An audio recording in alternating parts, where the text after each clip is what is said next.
ना आता after a long delay finally लोकांक सगळें खबर आसा आतां कॅन्डिडेट्स कोण ते आनीक so therefore voters have to make up their mind now. So essentially in the south it would be a fight between Dempo and Captain Viriato, between the BJP and the Congress. Then of course RG is there, but he would not be anywhere in serious contention. So now we have to see how the public reacts.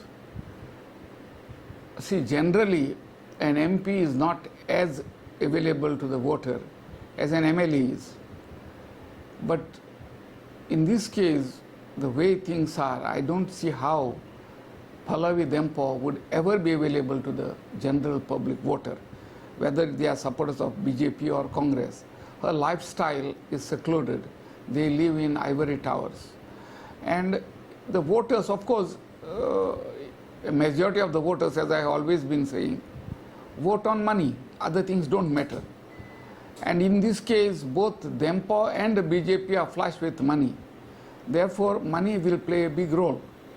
But at the same time, I have been hearing a lot of public reactions against fielding of a candidate who has had nothing to do with the BJP until recently, and who is not at all an Aam Aadmi, not a common person, man. So all these things are there. Besides, very interestingly, we have Captain Viriato Fernandes contesting for Congress. And it is necessary to point out that as of now, there is a shortage of almost 10,000 officers in the Indian Army, another some 2,500 or so in the Navy, and another 1,000 or so in the Air Force. There is a shortage. And there is shortage of over a lakh of ordinary soldiers in the armed forces. Now, despite the BJP's talks of patriotism, it is difficult for me to understand how, under BJP rule, where everybody wears patriotism on the sleeves, how the country could be short of so many thousands of military personnel. Is it not for the government to have encouraged it? Now, in this context, Captain Viriato is relevant. I hardly know him as such. I met him only in recent times. So when I asked him why he joined the armed forces and what are his qualifications, you see, he is not just a small timer. He finished his mechanical engineering, and apparently he had got a job as an engineer on the ship, but he chose to join the armed forces. And he says it was always his desire to join the armed forces, particularly because constantly he had been hearing about shortages of officers in the army. He wanted to do his small bit. Besides, his father, who was also apparently a government servant somewhere, he also, and parents encouraged him, Baba, you join the army. And so I see that here we have a man who has contributed to the country. He has fought on the battlefields. He was there, part of the battles at Kargil. He has been rewarded. He has been awarded, given some award. So I think we have a man, and I would think it is the duty of every Goan to support someone like Viriato, Colonel Viriato, not Colonel, Captain Viriato. No, just to put it in proper perspective, a captain in the Navy is equal to a colonel in the army. So he is virtually a colonel if he was in the army. So here is a man who has joined the armed forces, who has worked his way up into the upper echelons of the army, of the Navy, and is now, after retirement, come back and has been an activist for the last few years.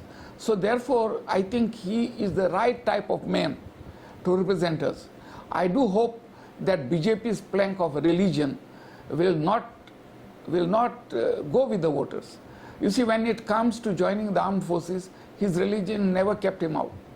He took it as his duty to join the armed forces. And so therefore, as someone who has, if he is good enough to fight for the Navy, to join the Navy, it is the duty of the voters to ignore his religion, because he is a Christian, it did not prevent him from joining the Navy. Despite that, I will say, he joined the armed forces and has fought for the country. And it is not just he.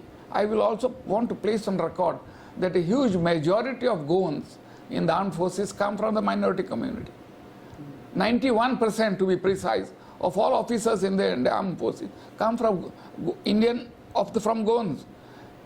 Means Goans in the armed forces, they invariably come from the minority community. I do hope everybody understands this, that a community that has provided for armed personnel to the Navy, the Air Force, and the Army, including a general officer commanding in Sunit F. Rodriguez. People would consider this, that this is a man who has fought for the country, who is a proven patriot. But when you talk about all these things, at the same time, you somewhere do you feel like other Sardinan ticket Sardinan college statement, I would like to relax, would not interfere. That then Girishu as Tofu was aiming. So how do you see this now within the Congress themselves? See, I am not at all surprised at what Sardinan has said. See, these congressmen traditionally are all selfish. They think they are entitled for everything. Now, Sardinia has been an elected representative of the Congress from 1977, so nearly half a century now.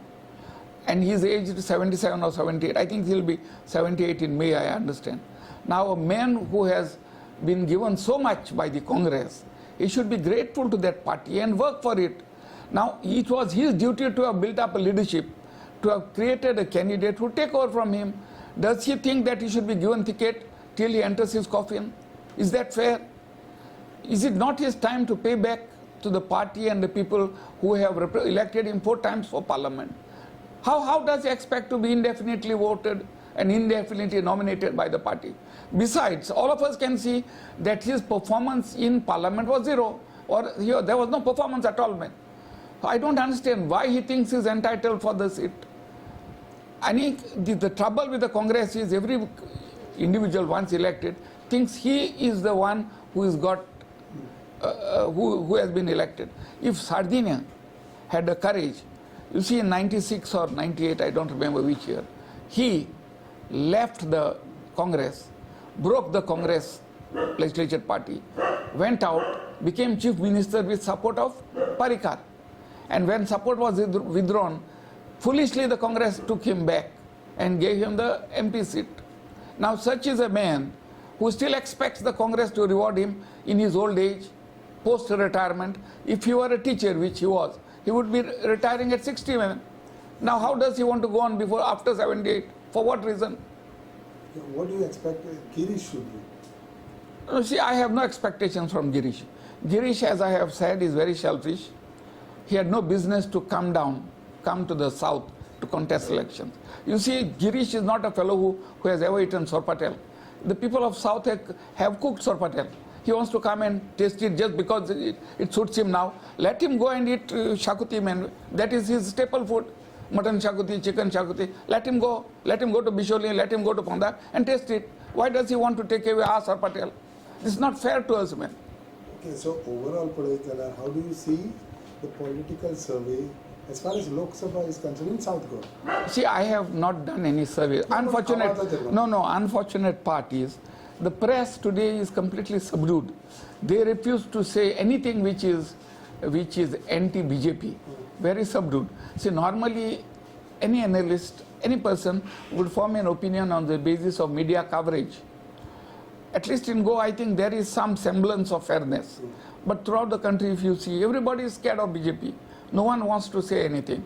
So it is very difficult to fathom what is happening.